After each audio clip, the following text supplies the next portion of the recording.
Hello, everyone. This is Adam Meister, the Bitcoin Meister, the Disrupt Meister. Welcome to the One Bitcoin Show. Today is June the 4th, 2020. Strong hand, long-term thinking. Bitcoin is next Bitcoin. Golden 820. Oh, yeah. Unconfiscatable, compete, don't complain. Well, we're going to talk about that. You're home for Bitcoin insider information. I'm offended by selling. 1 Bitcoin equals 1 Bitcoin. All right, dudes. Hello, my elite friends. I'm trying to show you this shirt. You've seen it before, but I haven't worn it for a while. It's just a B made up by a lot of ones and zeros. The Bitcoin symbol with like a dollar Bitcoin. Okay, anyway, my 120-hour fast is done. More on that on Saturday's Beyond Bitcoin show. Oh yeah, I'm on fire, baby. Tomorrow, This Week in Bitcoin is at 5:15 p.m. Christian will be on. I don't know who else will be on. We're working on things. I'm in motion. You never know. You never know what's going to go on. So I think a lot of you have noticed that all sorts of corporations and entities are emailing you. They want a virtue signal. They want to show they're not bad guys.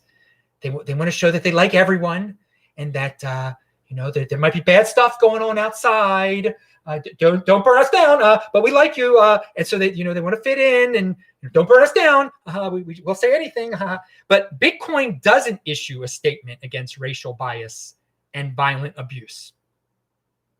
The Baltimore Orioles did. The Baltimore Orioles issued a statement against racial bias and violent abuse. Well, why do the Baltimore Orioles even have to do that? I mean, why do any of these companies have to? Well, it's virtue signaling. Okay, it's being part of the machine, about fitting in, being part of the 80%, just being part of the herd. And it's based around fear. I don't want to be canceled, so I'm doing this. I'm making sure I'm not going to be. I'm doing this in advance to make sure I'm not going to get canceled. I'm going to say, state the obvious, that you're against racial bias and violent abuse. Why do people even need to say that? Of course. No one's for racial bias and violent abuse. I mean, okay, no one rational is. All right. So if you're a corporation, why do you have to go say it? I mean, maybe some people say it because they really are for it. I don't know. But Bitcoin, we don't have that here. It's awesome. Now, there are plenty of Bitcoiners out there that are saying, "Oh, yeah, Bitcoin will solve the problems of the guy in Minnesota." I forgot his name already. I mean, I'm sorry, I forgot his name, George. And I mean, I'm taking care of myself. I mean, I'm in motion with my life. I don't I know what happened in Minnesota. It was just terrible, but I don't know. I forgot the guy's name. But so. Anyway, the point is that that's part of the reason I love Bitcoin. You can be above the fray here. I'm in the Bitcoin overlay. No one can take your Bitcoin away. And Bitcoin, there's no centralized authority in Bitcoin that has to make sure everybody likes Bitcoin. Okay, there are some creeps in Bitcoin. But that's life. That's the free market, dudes. Be a grown up. Be able to deal with the creeps in the world. And anyway, good for Bitcoin. I'm glad I didn't. There was no Bitcoin, but yes, there are plenty of dudes in Bitcoin who are just saying Bitcoin will solve racial injustice. Okay, whatever. Okay, and then they start talking about income inequality. Bitcoin people are scared of the virus. Bitcoin people talk about income inequality. Bitcoin people talk about we should kneel down to other races and stuff. I mean, hey, that's their prerogative or whatever. I think it's nonsense. Okay, you don't kneel to anyone. No one. You don't kneel to anyone. Kneel to Zod. We'll talk about that on Saturday show. Now we're getting into this current event type of thing. So yeah, good. It's no virtue signal. Bitcoin does not need the virtue signal. It can't virtue signal. It's just numbers. There's no emotion here. That's the point. That's the point I'm getting at. Okay. Now, Dan Tapiero, he's got on his follow him on Twitter. He can be really good, especially for some of you golden holders too, because he comes from that tradition. And he's got 3 good tweets out there today. I'm going to talk about one right now. And even if this is partially true, just a little true, it's really good for Bitcoin. beginning of the end for government bonds as a functioning productive asset class. Traditional 60-40 portfolios will need to find a new defensive asset to replace portion of the 40%. And what he's talking about here is 90% of advanced economy government bonds trade yields lower than 1%. Now, the stats are true. Yeah, that sounds pretty darn bad. Why would you want to be, I've said this for a while, why do you want to be involved with bonds if 90% of the major economies bonds, the big economies, the good ones, I don't want to say good.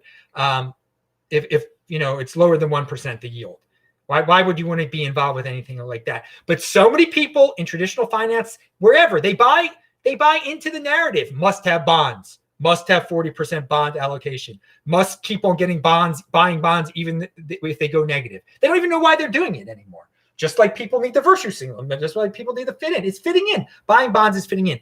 But I will tell you, I mean, people do what the government tells them. The government said, go hide in your houses. They hid in their houses. Okay. So the government says, go buy bonds. I'm sure all these people that have bought bonds for years and years and years will continue to do it, even when your bond is paying you 0.1% or God forbid, -5%. They're going to still do it, but it's insane. I mean, it's insane how low they are. And so his point, I'm not saying the beginning of the end for government bonds as a functioning productive asset class. I think okay, they'll still be around. How about that? They will definitely still be around, but clearly less people will buy them. And that traditional allocation, the 60-40% thing, well, they're going to have to be replaced by something. They're going to in people's allocations. Once people realize these government bonds are a joke, even just a small percentage of people, because I think it only will be a small percentage of people because people are 80%, as I just said, everything I just said. Bitcoin will have to take its place, perhaps. Some of that money, and there's a lot of darn money all over this world in all sorts of government bonds, European ones, United States ones. I almost said Baltimore ones. Pound that like button for Adam messing up. So, yes, I like that tweet. It inspired me. It made me think. But bondholders are going to do what they're going to do. Welcome to Uncle Adam's cabin, by the way. Here now. And thank you for the person who sent me 0.5% of a Bitcoin the other day. My addresses are below. If you like contributing that way, I love people not giving me money and instead retweeting this and tweeting out and just following me on TechBot on Twitter, doing the Twitter thing. That is the epicenter of the Bitcoin Meister universe. Because again, my channels can always disappear, and they do sometimes. You'll always be able to find me over there at Twitter. Well, who knows about always, but it's a good place to get all sorts of information. I can't give you all the information on this show. I'm tweeting stuff all day long. All right.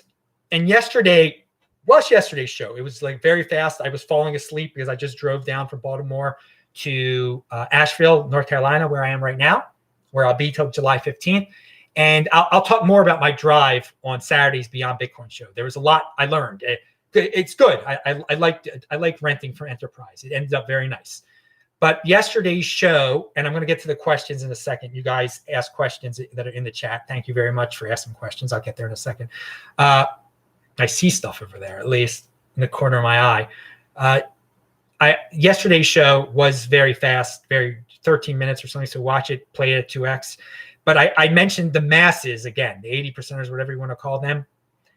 And that one day they will think of in 2030, by 2030, the way they talk about CEOs today, their jealousy and hatred of CEOs and thinking that CEOs are stupid and they just got lucky and they don't know what, and they're just pushing papers around. That's the same view they'll have toward Bitcoin, the same emotions, they'll emote the same things toward Bitcoin as they do toward CEOs today. So I said that on yesterday's show. I thought that was a good point. I wanted to repeat it again. Okay. So what do we have here? Oh, not that many. Greetings from Malibu. All right. No, I thought I saw questions there. All right. Guess there weren't. All right. Continuing on. Cass 8, you asked how much Bitcoin would you need to be comfortable quitting your day job today? But I guess you're not asking me that question because I don't have a day job. I mean, I quit I've worked for myself for years and years and years and years now. But I mean, it depends on the person. Again, it depends on a person. You quit when you have enough to retire. I mean, that's one way of looking at it. Or you quit when I would quit my day job. I quit my day job long before Bitcoin. This is a bigger conversation, dude. People should quit their day jobs when they're confident that they can make money on their own, when they don't need to fit into the world anymore of the corporate world. I think that's the first step is financial freedom. Stop spending on nonsense and quit your and quit that regular corporate job that you have. All right, but so there's no exact number of Bitcoin you can have. It depends on every person. It depends on your spending habits. All right, so let's go back to but one Bitcoin, aim for that. You got before you retire. How about this? Before you retire, you need to at least have one Bitcoin. So that's the name of the show. Get that one Bitcoin. Get that one Bitcoin. And who knows, watch my show from a few days ago where I was talking about people predicting 2021, 6-digit round for 2021. How there is it's not just clickbait. There is some logic behind it. The show was 2-3 days ago. I forgot now. I've been jumping around this planet so much. Things are calming down. After this week in Bitcoin tomorrow, I'm going to be I'm already more relaxed that I'm settled in here, but I'll be like laid back as Adam Meister can be. Pound that like fun. All right. It'll be a good weekend. Good weekend coming up. I can catch up on the Ben Shapiro videos. He was angry on Monday. It was a good one. He was cursing about these riots. Nonsense. Okay, let's move on. He's not nonsense. The riots are nonsense. Riots are always nonsense. So we got an article about from Cointelegraph. A guy, what's this say? Oh yeah, here we go. He says renowned researcher or Paytoshi researcher Satoshi won't use his coins ever. Renowned researcher believes that Satoshi Nakamoto was altruistic and thus will never spend his 1.1 million Bitcoins, making it the fairest asset. Okay. So you're saying that he's not spending his 1.1 million Bitcoin because he's altruistic. He wants to give back to the community. He wants to make it fair. How about this take? Here's my take on it. He's got other coins, and he's done the math. He's got more than 1.1 million, and maybe some of that 1.1 million isn't even his. Who knows? But he's got more than 1.1 million, and he's done the calculation. Well, here there's two options. He's dead, so yeah, he's never. If he's alive, how about this? If he's alive, he's done the math, and he says, well, if I got rid of these 1.1 million coins, it would destroy Bitcoin, and thus I wouldn't get as much back from selling them as I would by not selling them, and then my secret stash going up in value. Maybe that's part of it, or maybe he's just dead. But I wouldn't attribute altruism to it necessarily. I don't know if he was an altruist. He might have been a realist. He was an individual. So if he is alive, he's done some math that he knows that this is best for him. I've got that take on it. That's my take of him. He was an individual, and as an individual, you should care about yourself. Okay, you shouldn't starve yourself so somebody that you don't know can eat. Okay, anyway, what he has done, if he's alive and not selling those 1.1 million coins or moving those 1.1 or doing anything with those coins, it's best for him and it's best for the community. That's the way I'm looking at it. So it's just coincidental that it happens to be best for everybody else. Now, I don't think he's an altruist. So that's just my take on it. That's my take. And you can interpret it any way. Most likely he's dead. Anyway, so check out techvault.com again for all This Week in Bitcoin shows. disruptmeister.com, all my other shows. Respect the money.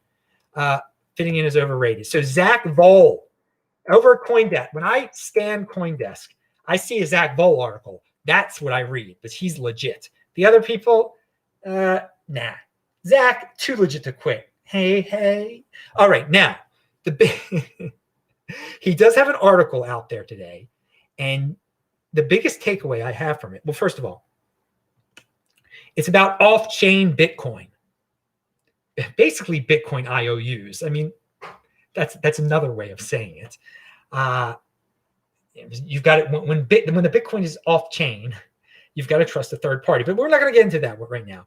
In his article, talking about that Ethereum has become Bitcoin's top off-chain destination. That's the name of it. Of course, it's a little controversial name. It's the most important takeaway from this, because a lot of people love to talk about, well, does a Lightning Network have more off-chain Bitcoin? Does Ethereum, off-chain big? It's important to note the total amount of Bitcoin held off the Bitcoin blockchain by both Ethereum and Bitcoin-based protocols is tiny. Only 8,285 Bitcoin, worth $79 million as of Wednesday, relative to the 18.4 million Bitcoin issued since 2009. Yeah, so think about that, people. People who get worked up about this off-chain Bitcoin stuff, and it will grow over time, all right? But which has more off-chain Bitcoin? Which off-chain Bitcoin is better? 8,285 Bitcoin compared to 18.4 million total Bitcoin ever produced. So, but there is one guy. So these Ethereum people, though, they like it. Recent growth in tokenized Bitcoin on Ethereum is only the beginning, said Jack Purdy, a decentralized finance analyst at Messari. Okay, let people compete, let people experiment. I'm not into this tokenized Bitcoin on Ethereum. I'll tell you right now. I wouldn't play around with that. Yeah, here's an IOU for some Bitcoin on Ethereum. Now, I want the real thing no matter what. Pound that like button. Back to Dan Tapiero. He does not fear the Bitcoin Inquisition. I will tell you that. This is what he shared. Chart of Ethereum on the verge of an explosive up move. Are there any upcoming potential catalyst? Move up through 300, projects to 500 minimum in the coming 6 to 12 months. Any strong views out there? Well, dude, obviously the DeFi stuff and the Ethereum 2.0 stuff, I've been, these buzzwords that people say are going to, there are a lot of people, the UDI school on Ethereum is that it's, going down the tubes. I've always said that these buzzwords will pump it up again. So there's your potential catalyst right there. I'm not a chart reader there, Dan, but I've been saying for a while, Ethereum is not dead. There are plenty of people out there that love it. And hey, they can do what they want to do. This is where the big boys play. You can play with your Ethereum, you can play with your Bitcoin, etc. But Dan Tapiero, never forget, Bitcoin is the security truth machine. And Ethereum, I don't know what that is. It's Ethereum is the next Ethereum. That's what it is. But so in the traditional finance markets, in the traditional finance-minded people out there, they know about Ethereum also. They know about Bitcoin also. And here's a sign, a very good sign for Bitcoin and Ethereum too, and cryptocurrency as a whole, okay? And that some people just are so into their traditional finance ways that they blindly buy something. They don't even really know what it is, and they pay way too much just because it's the traditional way they bought things. They've always bought things through funds. I don't want to learn how to hold Bitcoin. I don't want to learn how to hold Ethereum. I have no interest in that, these people are saying. They don't want to send it back and forth. They only see, when they've heard about cryptocurrency, they only see it totally as just something that's like stocks and bonds that you invest in, that you pay a third party to hold for you. All right? That there are fees in. They just see it that way. They don't, because, with stocks and bonds, you don't send them back and forth to people. They don't want to learn that. So if you don't look, so all you guys out there who think, I'm not special because I know how to send Bitcoin, I know how to store it at a Trezor. No, dude, you've got a skill for the 2020s. because read this here. This article, and Dan Tapiero was the one who informed me of this on his feed. Here we go. Grayscale's Ethereum Trust trades at a 725% premium, implying a $230 billion Ethereum market cap. So, and I do understand that the people who buy GBTC, which is the Bitcoin trust that Barry Silbert does, and the Ethereum trust is this one. It's ETHE. It's ETHE is the symbol. I put that in the title. But recently, just in the last few days, ETHE went through the roof, partially because I guess a lot of people in the traditional world are starting to hear these rumors that Ethereum is going up, et cetera, et cetera. So instead of buying the real thing, they buy into the silly fund, which, again, you can access in your 401k, in your retirement fund, whatever. But dudes, what they're buying by giving that money and saying, I want to buy this thing, they are implying that Ethereum's market cap is bigger than Bitcoin's, that Ethereum is really worth more than Bitcoin. They don't even know they're doing that. 725% premium. All right. Now, moving on. It's let me go check over here. All right. Something is whack over there, but anyway, yes, John, good to see you. John, it's good to see you also. I don't know where have you been, dude? I've been here. Oh, he's talking to Barry. There was John in the notes, in the comments on one of my videos. You said it was good to see me lately. But yeah, of course, it's Barry. Barry, did you see me wearing your shirt 2 nights ago? On Tuesday night, I was wearing your shirt, dude, when I was in Baltimore. All right, let's continue on with the show. Got to go to sleep soon. Almost done. Now,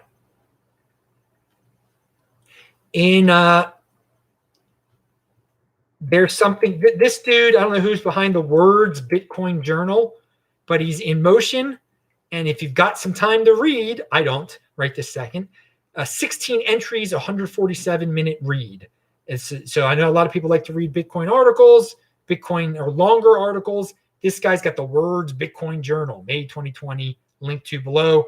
If you also, another thing you want to read, Aaron Von Weirdum, Bitcoin Magazine, Bitcoin Core 0.20.0 released. What's new? Where's my tissue here? I gotta cover my nose here. Oh God, sorry, dude. I don't know, something in the air here, North Carolina. All right, now, and finally, the Europeans, some European law enforcement agency says that Wasabi, they're interested in Wasabi because they actually say it does what it's supposed to do. So I guess it's good, an endorsement of Wasabi. All right, finally, wait, someone said something here. Well, I want to say Bitcoin can't be looted, and there is no curfew in Bitcoin. Remember that. All right, Floyd Mayweather. Oh, the guy's last name was Floyd. So I always forget that. Floyd Mayweather says Adam's old channel got banned. I can't say that, but it's a funny joke you said. I kept on mentioning, I kept on making references to strong hand, and the YouTube censors thought I was talking about something disgusting. This Floyd is joking about, but I wasn't. Guys, have a strong hand with your Bitcoin. Now, if you don't have a lady, and there's nothing wrong with not having a lady, I guess you can have a strong hand down there also. But and now this video will be taken down, right? All right, we can make jokes here because I can't get canceled. It's awesome. Yes, you can see the shirt better now, right? It's cool. I've worn it a few times. Now it's on the trip with me, so it's going to go through the cycle. Links to below where you can get shirts like this. All right, dudes. I'm Adam Meister, the Bitcoin Meister, the Disrupt Meister. Remember, subscribe to this channel, this backup channel. Pound that like button. Bang the bell button. And tomorrow, 5:15, like the Who song, 5:15 New York time. This Week in Bitcoin will be on live, baby. So see you tomorrow. Thanks a lot, guys. Bye.